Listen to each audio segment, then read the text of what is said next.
Let's go down to CBS News political reporter Hunter Woodall, who joins us from Capitol Hill, where I'm sure the halls are abuzz with this latest news. But Hunter, before we get to the latest reporting that you are gathering, we did hear from Senate Minority Leader Chuck Schumer on the Democratic side. Let's go ahead and hear from him. Mr. Leader, some Democrats are saying that they think this might make it easier for your negotiations on. That's up to them. They've been stonewalling us. But you're in the they've been stonewalling us on the most important issues, and those have to change, and they have to change them. We have to change them by legislation, because any one person, I don't trust any one person being in charge of this agency as long as Trump is president, given the policies he's espoused, given how ICE has been structured. The rot is deep. Does that mean that Democrats are going to block any nominee from getting through? As I said, he's got to change the whole policies in ICE. It's not a personnel issue, so I wouldn't focus on that. So a legislative fix has to come before you.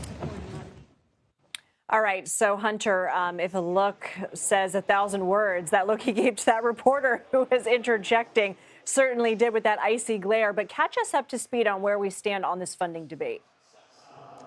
Well, Lindsay, I think everything that's playing out here, obviously, we're still seeing this standoff continuing about how, Democrats, they have a little bit of leverage here in this battle about how to fund DHS.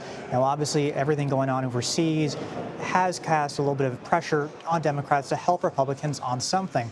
But what we're watching here clearly, especially with the news today from the president saying there's going to be this change in leadership at DHS, it does add a new level of scrutiny. Democrats are obviously very upset with how the Department of Homeland Security has conducted itself, has conducted operations during the Trump administration. And we're watching at a point where Democrats voters, their base, really want to see Democrats fight back more. So now Democrats are going to have an opportunity in a Senate confirmation battle about the new DHS secretary, or the next nominee of the DHS secretary, Markwayne Mullin, the Oklahoma senator, to really raise questions, raise concerns. And that's coming just at such a critical time after, obviously, all the tumult we saw in Minnesota and the deaths of 2 American citizens. What other reaction are you tracking? It was notable as I came over here to get in front of the camera. I was one of the reporters who Senator Roger Wicker of Mississippi was speaking to.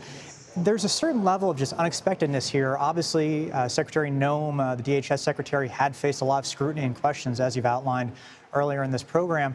But Roger Wicker, the Mississippi senator, told me he was actually just at lunch with Markwayne Mullin, the Oklahoma senator who President Trump is picking to be the successor to Kristi Noem. And he said Senator Mullin was at lunch, got up abruptly, left a full plate of food on the table, and that just kind of shows perhaps how unexpected this is and how unknown this was before today. How typical is it for the president to announce these kind of personnel changes via Truth Social? Well, you pointed out earlier, this does feel very reminiscent of the first Trump administration during the president's first term. There is this level, obviously, of the president is unpredictable. The president, does seem to have a sense of when public opinion may be turning against things. And I think especially you're going to hear a lot, obviously, about the contentiousness on Capitol Hill between lawmakers, including Republican lawmakers and Secretary Noem, but also just given how much scrutiny was on DHS after what happened in Minnesota in January, it's reasonable to think, obviously, that the president was listening, hearing what was going on across the nation, and that might have had an impact on what we saw play out today. Give us an idea of how these two concurrent fights, one over funding and one now over confirmation, will likely go there on Capitol Hill. Well, Lindsay, that's the thing. It's hard not to see these two things linked. Obviously, they're two entirely separate measures in terms of, one's a funding measure, one would be a confirmation battle over an appointment to the administration, or a confirmation to the administration. But they're obviously going to raise questions about DHS. It's going to give lawmakers more of a chance, especially in the Senate, to have their say, have their moment to highlight concerns that they have. It's going to be interesting to see. Again, Roger Wicker, that Mississippi senator that was speaking to reporters a few moments ago, he told us that he thought, Markwayne Mullin would be able to get confirmed, and he would miss him, obviously, in the Senate. So Republicans, you think, will likely get behind Markwayne Mullin, the Oklahoma senator, as the next DHS secretary. Republicans control the Senate. They don't really need Democrats' buy-in in this confirmation process.